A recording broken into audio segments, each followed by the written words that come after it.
Hello guys, welcome back to the channel. आप सभी का फिर से स्वागत है डी कॉमर्स में। दोस्तों, आज के इस वीडियो में मैं आपके साथ बात करने वाला हूं चैप्टर नंबर 12 के बारे में, जो कि है application of computer in accounting. दोस्तों, कंप्यूटर जो है वो मेरा फेवरेट सब्जेक्ट है और मैं आज आपको सारी चीजें बताऊंगा। हो सकता है कि आपका भी फेवरेट सब्जेक्ट कंप्यूटर बन जाए मेरी सारी बातों को सुनने के बाद। तो ध्यान से सुनते रहिएगा मेरी बातों को, क्योंकि मेरी बातों को सुनकर ही आप चैप्टर को ऑटोमेटिकली प्रिपेयर कर सकते हो। तो सबसे पहले स्टार्ट करते हैं दोस्तों हम यहाँ पर चैप्टर का जो बेसिक है चीज, जो बेसिक इंफॉर्मेशन चैप्टर में दी गई है वो ये दी गई है कि कंप्यूटर क्या होता है, कंप्यूटर कैसे काम करता है और कंप्यूटर में अकाउंटिंग कैसे होती है और कंप्यूटर में अकाउंटिंग करना क्यों जरूरी है, क्या बेनिफिट होते हैं, क्या लिमिटेशन होते हैं। तो ये सारी चीजें यहाँ पर इस चैप्टर में हम पढ़ने वाले हैं। तो सबसे पहले यहाँ पर कुछ अच्छे टेक्निकल वर्ड्स आने वाले हैं, जैसे कि MIS AIS। तो वो सारे वर्ड्स का डेफिनेशन मैं आपको तभी दूंगा जब वो वर्ड्स का ओरिजिनल मीनिंग बताने के साथ साथ उसका और भी यूज मैं आपको बता पाऊँ। तो सबसे पहले यहाँ पर 12.1 में आते हैं, जहाँ पर बोलते हैं meaning and element of a computer system. तो एक कंप्यूटर सिस्टम क्या होता है उसका आपको यहाँ पर एक मीनिंग दिया गया है। क्या होता है कंप्यूटर? आप सभी ने पढ़ा है कि कंप्यूटर एक इलेक्ट्रॉनिक डिवाइस होता है जो कि इनपुट लेता है डाटा को, उसको प्रोसेस करता है और आउटपुट देता है ना। तीन चीजें करता है: इनपुट, प्रोसेसिंग, आउटपुट।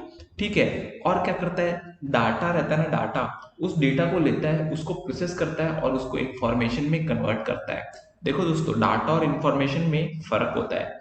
डाटा क्या होता है? जैसे कि अगर मैं कहूं ABCDEFGHIJKLM, तो ये हो गया आपका इंफॉर्मेशन।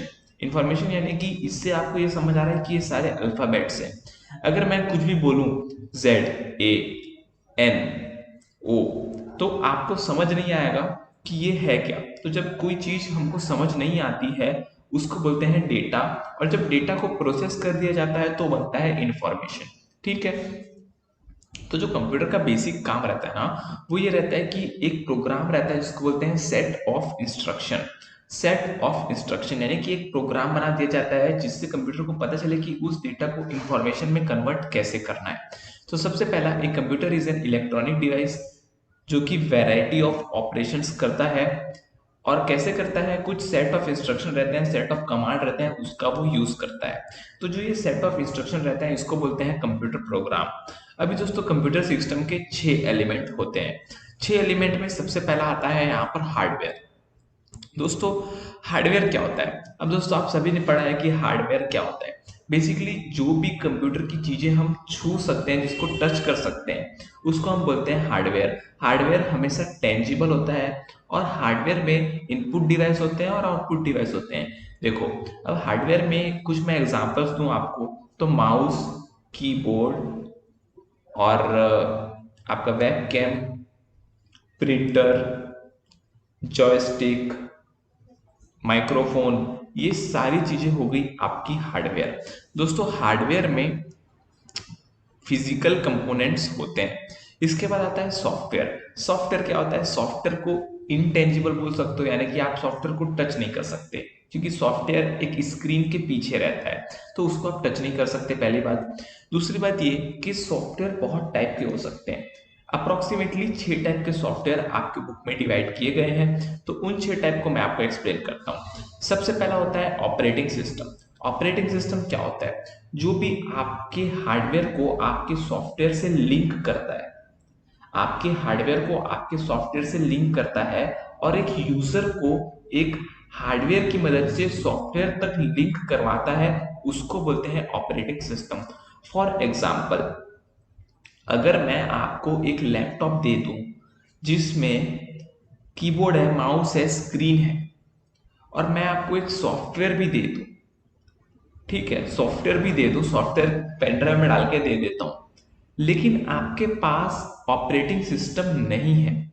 ऑपरेटिंग सिस्टम यानी कि विंडोज नहीं है। विंडोज एक ऑपरेटिंग सिस्टम है। एप्पल के लिए मैक, जो मैक ओएस आता है, वो एक ऑपरेटिंग सिस्टम है। अगर मैं बात करूं एंड्रॉयड की, तो एंड्रॉयड एक ऑपरेटिंग सिस्टम है। अगर मैं बात करूं आईओएस की, तो आईओएस भी एक ऑपरेटिंग सिस्टम है। तो ये ऑपरेटिंग सिस्टम अगर मैं आपको ना दूं तो आप हार्डवेयर को और सॉफ्टवेयर को कंबाइन कभी नहीं कर पाओगे। तो इसलिए यहाँ पर ऑपरेटिंग सिस्टम जो है एक ऐसा सॉफ्टवेयर है जो कि आपको हेल्प करता है आपके यूजर को कंप्यूटर हार्डवेयर से कनेक्ट करने के लिए। ठीक है, इसके बाद आता है यूटिलिटी प्रोग्राम्स। यूटिलिटी प्रोग्राम्स क्या होता है? कुछ ऐसे सेट ऑफ प्रोग्राम जिनको ऐसे डिजाइन किया गया है कि वो सर्टेन सपोर्टिंग एक्टिविटीज परफॉर्म कर पाए। सर्टेन सपोर्टिंग एक्टिविटीज का मतलब है कि छोटे छोटे काम, जैसे कि किसी पेन ड्राइव को फॉर्मेट मारना, किसी डिस्क को फॉर्मेट मारना, किसी डिस्क को डुप्लीकेट करना यानी कि कॉपी पेस्ट करना, या फिर कोई प्रोग्राम और डेटा को स्टोर करना, ये सारी चीजें करते हैं यूटिलिटी प्रोग्राम्स। यानी कि जो भी छोटा मोटा काम रहता है वो आपका यूटिलिटी प्रोग्राम्स करते हैं। इसके बाद आता है एप्लीकेशन सॉफ्टवेयर। एप्लीकेशन सॉफ्टवेयर क्या होता है कि जो भी आपको टास्क करना है वो टास्क करने के लिए एक स्पेसिफिक सॉफ्टवेयर बनाया जाता है। फॉर एग्जाम्पल, आपके लिए जो फेमस सॉफ्टवेयर्स है, आप जिसको जानते हो वो है इंस्टाग्राम, ट्विटर, फेसबुक। ये सारे सोशल मीडिया तो है, लेकिन ये सबसे पहले एप्लीकेशन प्रोग्राम है। तो एप्लीकेशन सॉफ्टवेयर वही होता है जो आपको सर्टेन स्पेसिफिक टास्क करने में हेल्प करे। फॉर एग्जाम्पल, अगर मैं बात करूं एमएस ऑफिस की, तो एमएस ऑफिस आपको ऑफिस से रिलेटेड सारे काम करके देता है। अगर मैं बात करूं यहाँ पर जीटीए की, तो जीटीए आपको गेमिंग प्रोवाइड करता है। अगर मैं बात करूं यहाँ पर उसके अलावा बहुत सारे सॉफ्टवेयर, फॉर एग्जांपल टैली, तो टैली आपको क्या प्रोवाइड करता है? अकाउंटिंग सॉफ्टवेयर प्रोवाइड करता है। तो ऐसे अलग अलग एप्लीकेशन सॉफ्टवेयर होते हैं। इसके बाद आता है चौथा, जिसको बोलते हैं लैंग्वेज प्रोसेसर। लैंग्वेज प्रोसेसर क्या रहता है? दोस्तों, आप और मैं जो बोलते हैं वो कंप्यूटर नहीं समझ पाता है। कंप्यूटर कौन सी लैंग्वेज को समझता है? आपने पढ़ा होगा, कंप्यूटर समझता है बाइनरी लैंग्वेज को, यानी कि 0 1 0 1। खाली कंप्यूटर 0 और 1 को समझता है।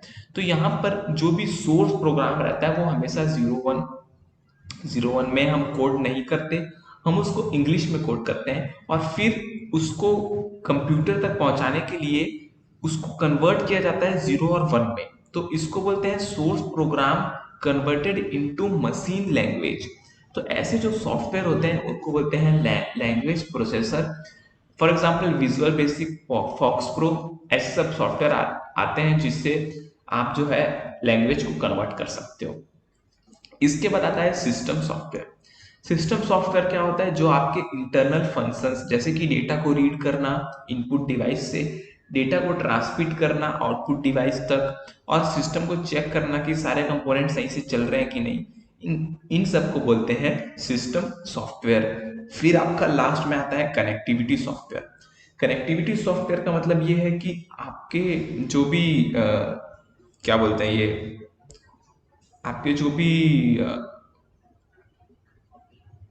क्या उसको क्या बोलते हैं, आपके जो भी डिवाइस रहते हैं, जो भी आपका कंप्यूटर हो गया, लैपटॉप हो गया, इसको इंटरनेट कनेक्शन से कनेक्ट करने का काम करता है कनेक्टिविटी सॉफ्टवेयर। ठीक है, तो यहाँ पर जिसके जरिए आप अपने इंफॉर्मेशन को शेयर कर सकते हो। इसके बाद आते हैं पीपल में। देखो, हार्डवेयर हो गया कंप्यूटर का पहला पार्ट, दूसरा हो गया सॉफ्टवेयर, तीसरा हो गया पीपल। क्योंकि बिना इंसानों के कंप्यूटर कुछ नहीं है। ये जो बुक लिखी गई है ना, ये बुक बहुत पहले लिखी गई है। अभी बिना इंसानों के भी कंप्यूटर काम कर सकते हैं, अभी रोबोटिक्स आ गया है ना। तो यहाँ पर कुछ चीजें आपको थोड़ी सी पुराने जमाने की देखने को मिलेगी, तो आप थोड़ा सा बेयर कर लीजिएगा। पीपल में आता है सिस्टम एनालिस्ट, जो कि डेटा प्रोसेसिंग सिस्टम जो रहता है, जो डेटा को प्रोसेस करता है, उस सिस्टम को डेवलप करता है, जिसको बोलते हैं सिस्टम एनालिस्ट। फिर आते हैं प्रोग्रामर्स, जो कि प्रोग्राम की कोडिंग करते हैं। फिर आते हैं ऑपरेटर्स, जो कि उस प्रोग्राम को यूज करके उस कमांड को एग्जीक्यूट करते हैं। तो 3 टाइप के पीपल होते हैं, सिस्टम एनालिस्ट, प्रोग्रामर्स और ऑपरेटर्स। ये तीनों टाइप के पीपल आपको कंप्यूटर में चाहिए। इसके बाद आता है प्रोसीजर। प्रोसीजर क्या होता है? प्रोसीजर 3 टाइप के होते हैं, एक होता है हार्डवेयर ओरिएंटेड, दूसरा होता है सॉफ्टवेयर ओरिएंटेड और तीसरा होता है internal procedure. Hardware oriented procedure जो रहता है वो आपको कंपोनेंट के बारे में और उनके काम करने के बारे में बताता है। सॉफ्टवेयर ओरिएंटेड प्रोसीजर जो रहता है वो आपको सेट ऑफ इंस्ट्रक्शन बताता है सॉफ्टवेयर को यूज करके। और जो इंटरनल प्रोसीजर रहता है वो आपको डेटा स्मूथली फ्लो हो रहा है कि नहीं, इनपुट टू आउटपुट डिवाइस, ये बताता है।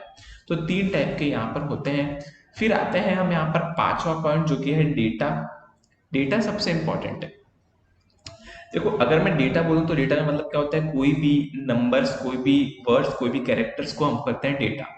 जब इस डेटा को प्रोसेस कर लिया जाता है तो बनता है इंफॉर्मेशन जो कि मीनिंगफुल होता है यूजर के लिए। तो यहाँ पे जो कंप्यूटर सिस्टम रहता है वो इस डेटा को स्टोर करता है, रिट्रीव करता है, उसको क्लासिफाई करता है, ऑर्गेनाइज करता है, सिंथेसाइज करता है और फिर इंफॉर्मेशन को प्रोड्यूस करता है। और डेटा जो है उसको प्रोसेस करने के बाद इंफॉर्मेशन बनता है, जो कि मैं आपको पहले भी बता चुका हूँ। फिर आता है यहाँ पर कनेक्टिविटी, जो कि यहाँ पर छठवां पॉइंट होता है। कनेक्टिविटी को सिक्स एलिमेंट कहा जाता है, क्योंकि अगर आपका कंप्यूटर आज के डेट में इंटरनेट से कनेक्टेड नहीं है तो आप काफी सारे काम जो है वो नहीं कर सकते। तो यहाँ पर इंटरनेट से कनेक्ट होने के लिए आपके पास टेलीफोन लाइन्स होना चाहिए, या फिर कोई ट्रांसमिशन होना चाहिए, या फिर सैटेलाइट की लिंक होनी चाहिए।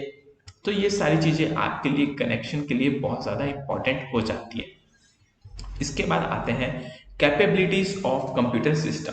एक कंप्यूटर सिस्टम की कैपेबिलिटीज क्या होती है? सबको पता है कि कंप्यूटर सिस्टम बहुत ही ज्यादा स्पीड होता है, माइक्रो सेकंड के अंदर ये काम करता है, क्योंकि एक नॉर्मल ह्यूमन बीइंग को काम करने में बहुत ज्यादा समय लगता है। अगर मैं आपको एक कैलकुलेशन दे दूं एक पेज का तो आपको करने में आधा घंटा लगेगा, लेकिन कंप्यूटर को आधा सेकंड में वो चीजें आपको डिलीवर कर देगा। तो यहाँ पर कैपेबिलिटीज में सबसे पहला आता है स्पीड। दूसरा आता है एक्यूरेसी। अगर मैं बात करूं एक्यूरेसी की तो ह्यूमन से कभी ना कभी गलती हो जाती है, लेकिन एक बार जो आपने प्रोग्राम बना दिया सही तो वो प्रोग्राम से कभी गलती नहीं होगी। फॉर एग्जांपल अगर मैं बात करूं कैलकुलेटर की, तो कैलकुलेटर एक प्रोग्राम है जिससे मैथ्स में कभी कैलकुलेशन में गलती नहीं आती है। लेकिन अगर मैं आपसे पूछूंगा कि आप बताइए 24 × 29, तो आपको थोड़ा सा टाइम लगेगा और हो सकता है कि आप बिना कैलकुलेटर के इसको गलत कैलकुलेट करें, या फिर अगर आप कैलकुलेट करें तो आपको बहुत ज्यादा टाइम लग जाए, है ना। तो यहाँ पर एक्यूरेसी कंप्यूटर को एक बहुत अच्छी बेनिफिट प्रोवाइड करता है, जिससे एरर्स बहुत ज्यादा कम हो जाते हैं। फिर आता है यहाँ पर रेलिएबिलिटी। रेलिएबिलिटी का मतलब क्या है कि अगर मैं आपको बोलूं कि आपको दिन भर एक ही काम करना है तो कुछ टाइम बाद आप थक जाएंगे, आप बोर हो जाएंगे। लेकिन कंप्यूटर ऐसा नहीं है। कंप्यूटर को अगर आप बोलोगे एक ही काम आपको पूरे दिन करना है तो कंप्यूटर एक ही काम पूरे दिन बिना थके कर सकता है, क्योंकि वो ह्यूमन बीइंग नहीं है। इसके अलावा यहाँ पर कंप्यूटर कभी फेल नहीं होता। अगर कंप्यूटर फेल होता है तो इसका मतलब है कि आपका प्रोग्राम गलत बना है या तो आपके हार्डवेयर में कोई प्रॉब्लम है। अगर ऐसा है तो आपको कंपनी इसका बैकअप सपोर्ट प्रोवाइड करती है, जो कि एक काफी अच्छी बात है। इसके बाद रिलायबिलिटी के बाद आता है वर्सैटिलिटी। वर्सैटिलिटी का मतलब क्या है कि जितने भी कॉम्प्लेक्स से कॉम्प्लेक्स टास्क आप कंप्यूटर को दोगे वो कंप्यूटर उसको सॉल्व करके दे देगा, अगर आपके पास उस टास्क का प्रोग्राम है तो। ठीक है। इसके अलावा एक कंप्यूटर जरूरी नहीं है कि एक ही काम करे। आप एक कंप्यूटर को करके खरीद के बहुत सारे लाखों काम कर सकते हो, बिजनेस में यूज कर सकते हो, इंडस्ट्री में साइंटिफिक कैलकुलेशन के लिए, स्टैटिस्टिकल डेटा के लिए, टेक्नोलॉजी के लिए, कम्युनिकेशन के लिए और बहुत सारी चीजों के लिए आप काम कर सकते हो। और एक बात और बता दो कि कंप्यूटर आने के बाद बहुत सारे लोग जो मैनुअल वर्क से ऑटोमेटिक वर्क में शिफ्ट नहीं हो पाए उनकी नौकरी चले गई है। इसीलिए कहते हैं दोस्तों कि चेंज इज वेरी इंपॉर्टेंट। अगर आपको ग्रोथ करना है तो आपके लिए चेंज बहुत ज्यादा इंपॉर्टेंट हो जाता है। इसके बाद आता है यहाँ पर स्टोरेज। स्टोरेज बहुत ज्यादा जरूरी है कंप्यूटर में, क्योंकि जो भी डेटा आप कंप्यूटर में फीड करते हो, अगर कंप्यूटर उसको स्टोर नहीं करेगा तो आपको इन फ्यूचर उस डेटा की जरूरत पड़ेगी, तो आप उस डेटा को कहाँ से लाओगे। तो इसीलिए यहाँ पर स्टोरेज भी बहुत ज्यादा जरूरत होती है। आपके बुक में सीडी रोम का एग्जाम्पल दिया गया है, लेकिन मैं मानता हूँ सीडी रोम आउटडेटेड हो चुका है। आपके लिए स्टोरेज जो है आजकल pen drive, hard disk, hard drive, ऐसी सारी चीजें आती हैं। फिर आते हैं दोस्तों यहाँ पर कंप्यूटर का लिमिटेशन क्या है। देखो दोस्तों, यहाँ पर जो भी लिमिटेशन लिखे गए हैं ना वो पुराने जमाने के हिसाब से लिखे गए हैं, लेकिन आज के डेट में कंप्यूटर का एक ही लिमिटेशन है कि कंप्यूटर ह्यूमन को रिप्लेस कर सकता है और ह्यूमन के साथ लड़ भी सकता है ना। तो ये एक लिमिटेशन है जो कि मैं आपको आज के डेट के हिसाब से बता रहा हूँ, लेकिन आपके जो बुक में लिखा है उसमें लिखा है लैक ऑफ कॉमन सेंस। अगर मैं देखना चाहूँ कि जो बेसिक कंप्यूटर रहते हैं उनमें कॉमन सेंस नहीं रहता है। आप जो बोलोगे वो उसको प्रोसेस करेगा, वो ये नहीं देखेगा कि क्या है क्या नहीं है। अगर मैं आपको बताऊं तो जैसे कि अगर मैंने कोई डेटा डाल दिया, मैंने डेट ऑफ बर्थ लिखा और डेट ऑफ बर्थ वाले ऑप्शन में मैंने मेरे को नंबर्स डालने थे, मैंने डाल दिया कैरेक्टर्स, तो कंप्यूटर उसको ले लेगा, क्योंकि कंप्यूटर के पास कॉमन सेंस नहीं है, कंप्यूटर को कॉमन सेंस देना पड़ता है। तो ये पहला डिसएडवांटेज हो गया। दूसरा, जीरो आईक्यू, कोई भी आईक्यू नहीं होता है, यानी कि कोई भी काम वो अपने हिसाब से नहीं कर सकता। जब तक आप उसको हर चीज की गाइडेंस ना दो तब तक वो काम नहीं करेगा। या फिर आप ऐसा कह सकते हो कि जब तक आप स्पून फीडिंग ना करो तब तक कंप्यूटर आपके लिए काम नहीं करेगा। इसके बाद आता है लैक ऑफ डिसीजन मेकिंग, यानी कि कंप्यूटर आपको रिपोर्ट्स निकाल के दे सकता है लेकिन आपके लिए डिसीजन नहीं ले सकता। देखो, कंप्यूटर आपको शेयर मार्केट में बहुत सारे जो है चार्ट्स वगैरह आपके लिए बना सकता है, बहुत सारे रिपोर्ट्स बना सकता है, लेकिन आपके लिए डिसीजन नहीं ले सकता कि आपको शेयर बाय करना है या सेल करना है। तो ये भी एक लिमिटेशन हो गया। इसके बाद आते हैं कंपोनेंट्स ऑफ कंप्यूटर। कंप्यूटर के कंपोनेंट्स आप सभी को पता है, तीन चीजों से कंप्यूटर चलता है। एक होता है इनपुट यूनिट, एक होता है processing unit, central processing unit, और एक होता है आउटपुट यूनिट। तो जो इनपुट रहता है वो हमेशा डेटा को कैरी करता है और प्रोसेसिंग में डालता है। फॉर एग्जाम्पल अगर बात करूँ कीबोर्ड की, तो कीबोर्ड एक इनपुट डिवाइस है, मैं यहाँ पर टाइप करता हूँ और वो डेटा इंफॉर्मेशन को, वो डेटा जो है सीपीयू के पास ले जाता है। बात करो माउस की, तो माउस एक इनपुट डिवाइस है, क्योंकि माउस पर मैं क्लिक करता हूँ तब जाके वो उसको डेटा को सेंड करता है। और इनपुट डिवाइस में बोलूँ तो माइक्रोफोन हो गया, जिसमें मैं बोलता हूँ, तो वो इनपुट डिवाइस है। फिर अंदर जो प्रोसेसिंग होता है, जिसको हम प्रोसेसर बोलते हैं या फिर कंप्यूटर में हम सीपीयू बोलते हैं, तो वहां पर जो है कुछ चीजें रहती हैं। फॉर एग्जांपल वहां पर रहता है memory unit, arithmetical logic unit और कंट्रोल यूनिट। ये तीनों चीजें रहती हैं। ये तीनों चीजें क्या करती हैं ये मैं आपको अभी बताऊंगा। और यहाँ पर एक सेकेंडरी स्टोरेज रहता है। तो जब भी आप इनपुट करते हो कोई भी चीज, तो वो सबसे पहले यहाँ पर स्टोर होता है टेम्पररली, फिर वो जो है प्रोसेस होता है, फिर आपको आउटपुट जनरेट करके देता है। ठीक है, तो सबसे पहले आते हैं इनपुट यूनिट क्या होता है। अभी इनपुट डिवाइस का मैंने आपको एग्जांपल दिया, keyboard, mouse, magnetic disk, light pen, optical scanner, optical character reader, barcode reader, smart card reader, MICR, ये सारी चीजें इनपुट यूनिट होती है। अगर बात करूं मैं आपके स्मार्टफोन की, तो जो आपका डिस्प्ले है, जो टच स्क्रीन है, वो भी एक इनपुट डिवाइस ही है, क्योंकि आप उसमें फिजिकल टच करके अपना कोई भी उसमें इनपुट डाल रहे हो। ठीक है, तो जो रेलवे स्टेशन में टच स्क्रीन लगी होती है आपके प्लेटफॉर्म टिकट निकालने के लिए, तो वो भी यहाँ पर इनपुट यूनिट में आती है। इसके बाद आता है सेंट्रल प्रोसेसिंग यूनिट, जिसके अंदर तीन पार्ट है, अर्थमेटिकल एंड लॉजिकल यूनिट। इसके नाम से आपको समझ आ रहा है कि अर्थमेटिकल कैलकुलेशन जितने भी होते हैं वो ये वाला यूनिट करता है, यानी कि जो भी प्लस माइनस इंटू डिवाइड या फिर जो भी ऐसे काम रहते हैं जहां पर अर्थमेटिकल एक्यूरेसी की या फिर अर्थमेटिकल पावर की जरूरत होती है, वो सारे काम करता है ALU। दूसरा आता है मेमोरी यूनिट, जो कि इन सारे काम को स्टोर करता है अपने मेमोरी में। तीसरा आता है कंट्रोल यूनिट, जो कि आपके इंस्ट्रक्शन को रीड करता है। मेमोरी यूनिट का जो भी इंस्ट्रक्शन रहता है उसको कंट्रोल यूनिट रीड करता है, उसको डिकोड करता है कि वो इंफॉर्मेशन क्या बोलना चाहता था। फिर एक राउटिंग ऑफ डेटा को जो है सेटअप करता है through internal circuiting wiring to desired place at right time and determining the input device from where to get net instruction after the instruction in hand has been executed. इसका मतलब ये है कि कंट्रोल यूनिट बेसिकली क्या काम करता है। Control unit ये काम करता है कि ये सारा चीज जो होता है, जो इनपुट डिवाइस से आता है डेटा, फिर प्रोसेस होता है, फिर आउटपुट डिवाइस में जाता है, तो इन सारी चीजों को कंट्रोल करने का काम करता है कंट्रोल यूनिट। ठीक है, फिर आता है आउटपुट यूनिट, जो कि आपका रिजल्ट को डिस्प्ले करता है। और आउटपुट यूनिट में आता है display, drawings, charts, visual display unit, speaker, ये सारी चीजों को आप आउटपुट यूनिट बोल सकते हो। फिर आता है एक question, evolution of computerised accounting. Computerised accounting का इवोल्यूशन कैसे हुआ, तो ये आपको मैं डायरेक्ट बता देता हूँ। देखो, पुराने जमाने में क्या होता था, पुराने जमाने में लोग खाली डायरी में लिख देते थे, कहानी खत्म। फिर धीरे धीरे आया रेड कलर का बुक, अगर आपने देखा होगा, जिसको बोलते हैं बही खाता। बही खाता आया, फिर लोगों ने अकाउंटिंग को बही खाते में रिकॉर्ड करना चालू कर दिया। फिर कैलकुलेटर आया, तो अभी कैलकुलेटर का यूज करके इन्होंने बही खाता में और अच्छे से कैलकुलेशंस कर लिए। फिर आया कंप्यूटर, तो इन्होंने कंप्यूटर में उस डेटा को रिकॉर्ड करना चालू कर दिया, MS एक्सेल में, MS वर्ड में। फिर इसके बाद आया टैली, जो कि एक completely enterprise resource planning software है, तो ERP बोल सकते हो आप। टैली में इन्होंने फिर डेटा डालना चालू किया। तो यहाँ पर कंप्यूटराइज्ड अकाउंटिंग का इवोल्यूशन ऐसे हुआ है। तो ये बातें आपको बस यहाँ पर लिखी गई हैं, आप चाहे तो इसको पढ़ सकते हो, कोई दिक्कत की बात नहीं है। फिर आता है इंफॉर्मेशन एंड डिसीजन।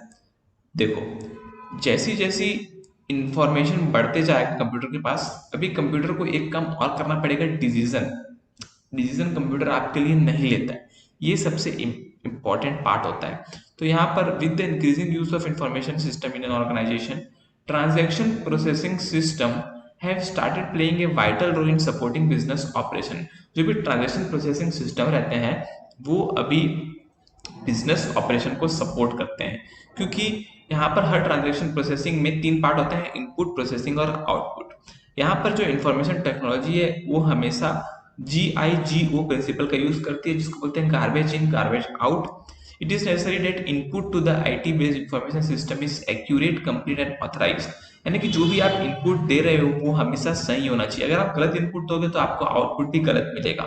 तो सही इनपुट देना बहुत ज्यादा जरूरी है। इसीलिए अब जो है ऑटोमेटिंग द इनपुट की तरफ जो है कंपनीज बढ़ रही है कि जो इनपुट डेटा है वो भी ऑटोमेटिक हो। तो यहाँ पर बहुत सारे डिवाइस आते हैं जो इस प्रोसेस को ऑटोमेटेड करने में हेल्प करते हैं। आता है TPS, ट्रांजैक्शन प्रोसेसिंग सिस्टम। क्या होता है?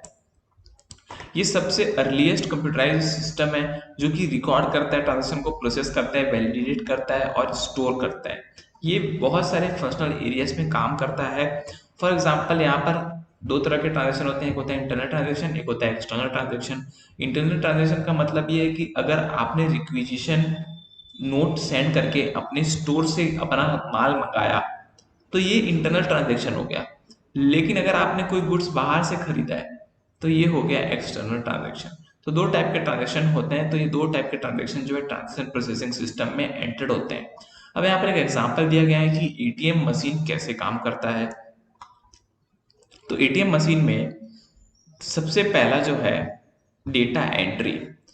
डेटा एंट्री होता है जहां पर आपको कीबोर्ड और माउस मिलते हैं। ATM फैसिलिटी में माउस तो नहीं मिलता, कीबोर्ड मिलता है आपको। तो कीबोर्ड जो है जिससे आप डेटा को एंटर कर सकते हो। और सबसे पहले देखो, आप ATM में जाते हो, कार्ड इंसर्ट करते हो, फिर डेटा को एंटर करते हो, फिर वो आपसे पासवर्ड मांगता है, तो आप पासवर्ड को डालते हो, तो वो हो गया डेटा एंट्री। और यहाँ पर डेटा वैलिडेशन। डेटा वैलिडेशन का मतलब ये है कि क्या आपने जो पासवर्ड डाला वो सही है कि नहीं, वो आइडेंटिफाई करता है आपका ATM मशीन। इसको बोलते हैं डेटा को वैलिडेट करना, यानी कि डेटा सही है कि नहीं ये चेक करना। उसके बाद फिर प्रोसेस करता है, फिर आपको अंदर एंट्री देता है। फिर जब आपको अंदर एंट्री देता है तब आपके पास एक ऑप्शंस, बहुत सारे ऑप्शंस आते हैं कि आपको कैश विड्रॉल करना है, कि आपका स्टेटमेंट देखना है, कि पासवर्ड चेंज करना है, कि ATM के अंदर बहुत सारी चीजें आते हैं। तो यहाँ पर बहुत सारी प्रोसेसिंग होती है और फिर से रीवैलिडेशन होता है। रीवैलिडेशन यानी कि जो भी आपका आउटपुट आ रहा है वो सही है कि नहीं, उसको ये चेक करता है। ठीक है दोस्तों, इसके बाद क्या होता है, जब आप कोई ट्रांजेक्शन कर लेते हो तो वो ट्रांजेक्शन स्टोर हो जाता है। फॉर एग्जाम्पल, अगर आपने 10,000 का कैश विड्रॉल किया तो वो ट्रांजेक्शन जो है प्रोसेस होगा, आपके बैंक अकाउंट से वो पैसा चले जाएगा और वो ट्रांजेक्शन स्टोर हो जाएगा। ठीक है, फिर आपको इंफॉर्मेशन प्रोवाइड होती है। कब होती है? जब आप बैंक स्टेटमेंट निकालते हो तब आपको पता चलता है कि मैंने 10,000 रुपए का कैश विड्रॉल किया था ATM से। तो यहाँ पर इंफॉर्मेशन जो है वो भी DBMS प्रोड्यूस करता है, यानी कि डाटाबेस मैनेजमेंट सिस्टम। फिर आता है रिपोर्टिंग। फाइनली जो भी रिक्वायर्ड इंफॉर्मेशन रहता है उसको ये रिपोर्ट करता है। अभी दोस्तों यहाँ पर 2 टाइप के डाटा प्रोसेसिंग होते हैं। एक होता है बैच प्रोसेसिंग, एक होता है रियल टाइम प्रोसेसिंग। अभी ये दोनों में डिफरेंस क्या है? अगर आपको पता हो कि अगर आपने मेरे को गूगल पे से पैसा भेजा या फोन पे से पैसा भेजा तो वो तुरंत आ जाता है। तो जो पैसा तुरंत आता है उसको बोलते हैं रियल टाइम प्रोसेसिंग, यानी कि वो तुरंत एक्टिविटी स्टार्ट करता है और उसको तुरंत एक्टिविटी को खत्म कर देता है। लेकिन बैच प्रोसेसिंग में क्या होता है, जब आप पैसा बैंक अकाउंट में डालते हो ना, वो तुरंत तुरंत दूसरे बैंक अकाउंट में ट्रांसफर नहीं होता। जैसे कि NEFT होता है। अगर आपने NEFT कभी किया होगा तो आपको पता होगा कि NEFT को होने में आधा घंटा से 1 घंटा लगता है पैसा को ट्रांसफर होने में। क्यों? क्योंकि NEFT सबसे पहले रिकॉर्ड होता है। बहुत सारे NEFT को रिकॉर्ड करने के बाद उस NEFT को जो है वो बैच में कन्वर्ट करके उस बैच को प्रोसेस किया जाता है। तो जब ये वो बैच प्रोसेस होता है तभी आपके अकाउंट में पैसा ट्रांसफर होता है। इसको बोलते हैं बैच प्रोसेसिंग सिस्टम, जहां पर पहले बैच बनती है फिर उसको प्रोसेस किया जाता है। लेकिन रियल टाइम प्रोसेसिंग यानी कि गूगल पे हो गया, आरटीजीएस हो गया, फोन पे हो गया, जो भी ऑनलाइन ट्रांजेक्शन होते हैं ज्यादातर एनईएफटी को छोड़ के वो आरटीजीएस यानी कि real time gross settlement real time processing में होते हैं। ठीक है दोस्तों, अब यहाँ पर जो अकाउंटिंग रिपोर्ट जनरेट होते हैं जनरली क्वेरी लैंग्वेज से होते हैं, जिसको बोलते हैं स्ट्रक्चर्ड क्वेरी लैंग्वेज। इसके बाद आता है फीचर्स क्या क्या है कंप्यूटराइज्ड अकाउंटिंग सिस्टम के। आप डेटा को ऑनलाइन इनपुट कर सकते हो, उसको स्टोर कर सकते हो, आप परचेस और सेल इनवॉइस को प्रिंट निकाल सकते हो, आप जो है हर अकाउंट और हर ट्रांजैक्शन के लिए एक यूनिक कोड बना सकते हो कि जैसे कि अगर आपने पी दबाया तो परचेस अकाउंट खुलेगा, ऐसा आप उसको यूनिक कोडिंग कर सकते हो। आप अकाउंट्स को ग्रुप कर सकते हो, सनी क्रेडिटर्स अकाउंट पूरे एक तरफ, सनी डेटर्स एक तरफ, या फिर आप चाहो तो इंस्टेंट रिपोर्ट ले सकते हो, जीएसटी के, रिटर्न के, प्रॉफिट लॉस के, बैलेंस शीट के, स्टॉक वैल्यूएशन की, ये सारी रिपोर्ट आप इंस्टेंटली ले सकते हो। तो ये सारे कैरेक्टरिस्टिक्स हो जाते हैं यहाँ पर। आप देखिए यहाँ पर सबसे पहले रिकॉर्डिंग ऑफ ट्रांजेक्शन्स होता है, सेल परचेज, उसके बाद लेजर, फिर आप इन्वेंट्री और पेरोल की एंट्री करते हो, फिर आपका फाइनेंशियल स्टेटमेंट बनता है, और फाइनेंशियल स्टेटमेंट के बाद income statement, position statement, cash flow statement और रेशियो एनालिसिस, ये सारी चीजें होती हैं। ठीक है, फिर आता है मैनेजमेंट इंफॉर्मेशन सिस्टम क्या होता है। ये management information system is a system that provide information necessary to take decision and manage an organisation effectively. यानी कि जो भी मैनेजमेंट इंफॉर्मेशन सिस्टम होता है वो आपको नेसेसरी इंफॉर्मेशन प्रोवाइड करता है जिससे कि आप अपने ऑर्गेनाइजेशन के अच्छे से अच्छे डिसीजन ले पाओ। और एक होता है अकाउंटिंग इंफॉर्मेशन सिस्टम जो कि identify, collect, process and communicate economic information, यानी कि जो भी नंबर्स में इंफॉर्मेशन रहता है, जो भी अकाउंट से रिलेटेड पार्ट रहता है, वो अकाउंटिंग इंफॉर्मेशन सिस्टम उसको हैंडल करता है। अब देखिए मैनेजमेंट इंफॉर्मेशन सिस्टम के अंदर मैन्युफैक्चरिंग सिस्टम आता है, मार्केटिंग इंफॉर्मेशन सिस्टम आता है, ह्यूमन रिसोर्स इंफॉर्मेशन सिस्टम आता है और अकाउंटिंग इंफॉर्मेशन सिस्टम आता है। फिर यहाँ पर आते हैं डिजाइनिंग ऑफ अकाउंटिंग रिपोर्ट्स। जो भी अकाउंटिंग रिपोर्ट्स बनते हैं उसमें सबसे इंपॉर्टेंट होता है रेलेवेंस, कि क्या वो हमारे लिए रेलेवेंट है कि नहीं है, क्या वो टाइमली हमको डेटा मिल पा रहा है कि नहीं मिल पा रहा है, क्या डेटा जो मिल रहा है वो एक्यूरेट है कि नहीं है, डेटा कंप्लीट है कि नहीं है, और अगर पूरा डेटा है तो क्या हमें इसका समराइज डेटा मिल सकता है कि नहीं मिल सकता। तो अकाउंटिंग रिपोर्ट्स को ये सारी चीजें देखनी पड़ती है। फिर आता है एक समराइज रिपोर्ट, यानी कि जो भी आपने एंट्रीज की, लेजर में पोस्टिंग की, वो सारे का समरी आप कहाँ पर निकालते हो, आप निकालते हो trading account, profit and loss account और बैलेंस शीट में। तो ये जो प्रॉफिट लॉस, बैलेंस शीट और ट्रेडिंग अकाउंट होते हैं इसको बोलते हैं हम समरी रिपोर्ट्स।